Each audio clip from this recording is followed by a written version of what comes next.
Banyak banyak ya, harus dengan evolve ini. Oke, Kavina dan Kanana, terima kasih banget nih ya sesinya talk show kita hari ini. Gimana Bapak Ibu, luar biasa? Aku boleh ngasih tips-tips nggak sih? Aku tadi udah bikin tips-tips singkat gitu. Apa aja yang dia? Boleh banget dong. Hal-hal sederhana sih. Yang pertama aku mau bilang gini. Kalau kita down, dan ini aku praktekkan, jadi pasti ada saat-saat kita down gitu ya, kita kayak sumpah bawaannya cuma mau dasteran, tiduran, nonton drakor gitu ya, pasti ada masa-masa kita down. Dan aku belajar ada yang namanya ini teman-teman, positivity rate 3:1. 3 hal baik akan bisa mengobati 1 pengalaman buruk atau kesedihan. Jadi kalau kita lagi sumpah, lagi sebel, lagi merasa gagal, lagi merasa aduh kayaknya udah gak ada yang bisa dilakuin apa-apa, ya, mari lakukan 3 hal yang akan bisa mengobati yang itu. Dan 3 hal itu bisa sangat sederhana kok. Ngirim makanan ke tetangga, nyapa atau nelfon teman lama, buka aplikasi Kita Bisa dan nyumbang seadanya.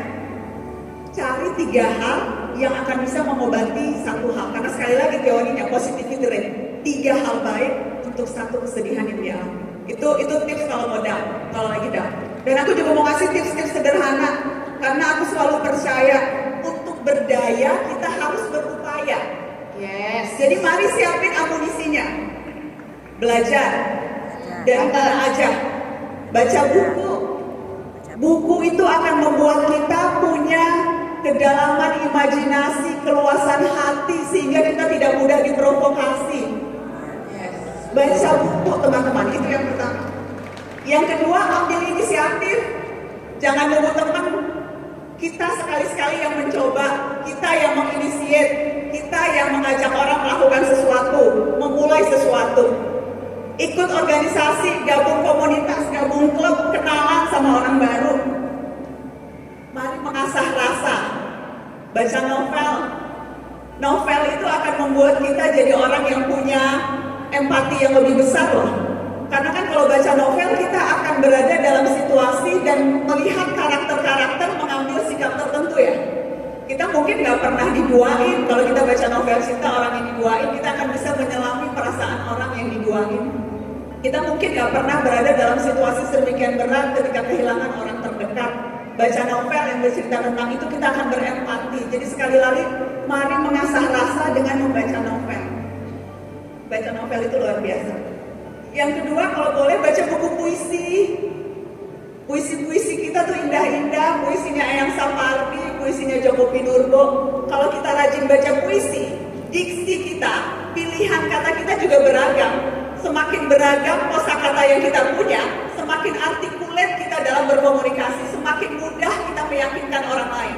Kalau pilihan katanya itu-itu aja, kemampuan kita untuk berkomunikasi juga akan berkembang. Jadi mari rajin-rajin baca buku puisi. Kemudian kurang-kurangi medsos. Kurang-kurangi medsos ya. Mungkin misalnya sehari tanpa medsos atau sehari tanpa kita buka. Minimal kalau belum bisa kurangin medsos, matiin notifikasi. Itu tuh notifikasi bikin kita terdistraksi nggak sih? Hidup kita penuh dengan distraksi karena sedikit-sedikit ada notifikasi. Gimana mau konsentrasi? Jadi kalau nggak bisa ngurangin medsos, minimal matiin notifnya, ngeceknya nanti-nanti aja. Olahraga. Jalan kaki keliling komplek, ikut klub lari, main badminton, main futsal. Olahraga itu bikin kita lebih bahagia.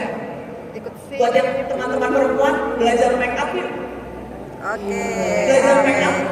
Udah. Penting untuk kita merasa percaya diri, penting untuk merasa kita menarik. Dan semua perempuan itu cantik. Yes. Semua perempuan cantik. Kita hanya perlu cari tahu apa keunggulan kita dan meng-highlight keunggulan itu, menutupi mungkin yang masih belum terlalu kita sukai. Mari belajar make up. Good. Sehingga kita bisa menunjukkan definisi cantik kita sendiri. Jangan mau definisi cantiknya ditentukan orang lain. Tentukan definisi cantikmu sendiri. Mari perbaiki dan rawat diri. Berbagi, bantu orang lain. Kenikmatan berbagi dan bersyukur itu akan membuat kita punya kelapangan hati senantiasa. Kalau kita lagi down, melihat orang yang ada di atas kita akan tambah jutek. Kalau kita melihat ke bawah, melihat begitu banyak orang yang masih lebih kurang dari kita, itu akan membuat kita selalu bersyukur dan punya kelapangan hati. Berbagi, bantu orang lain. Have fun. Senang-senang, jangan terlalu sumpah. Kreativitas itu, kebayang gak sih, kita tuh dulu kita terlahir, anak kecil tuh terlahir dengan kreativitas yang tinggi. Makin kesini tuh kreativitas kita makin tua makin berkurang. Karena kita terlalu overthinking. Yes. Stres sendiri. Have fun. Jangan terlalu kasih pressure ke diri sendiri. Ada saat-saat kita memacu diri, ada saat-saat kita menerima, gak apa-apa, I'm okay with myself. Have fun. Toleransi dirimu. Terkadang tuh kita mentoleransi orang lain, tapi diri kita sendiri gak kita toleransi, gitu ya. Terlalu menuntut pada diri sendiri, gak ada orang yang sempurna. Have fun. Cintai diri. Jadi manusia yang seutuhnya. Kalau kita hanya memikirkan rohani, kita jadi malaikat. Kalau kita hanya memikirkan jasmani, itu seperti binatang. Kalau kita hanya melulu mengandalkan akal, nggak akan dapat apa-apa karena ada pembenaran di luar akal. Jadi manusia seutuhnya, rohani, jasmani, dan akal kita terus-menerus kita asah. Harus balance ya, Kak, ya. Harus balance.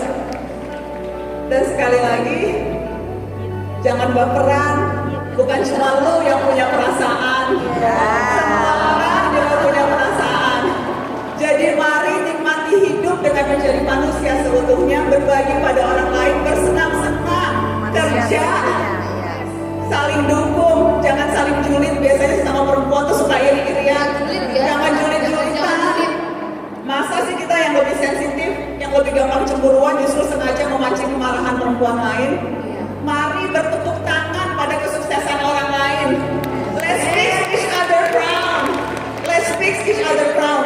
Kesuksesan orang bukan berarti kegagalan kita. Kita semua punya kesempatan yang sama kalau kita mau membangun lingkaran dukungan. Jadi mari saling memberi dukungan dan saling memperkuat lingkaran. Dan insya Allah kita bisa jadi orang yang berkah, bahagia dan bermanfaat untuk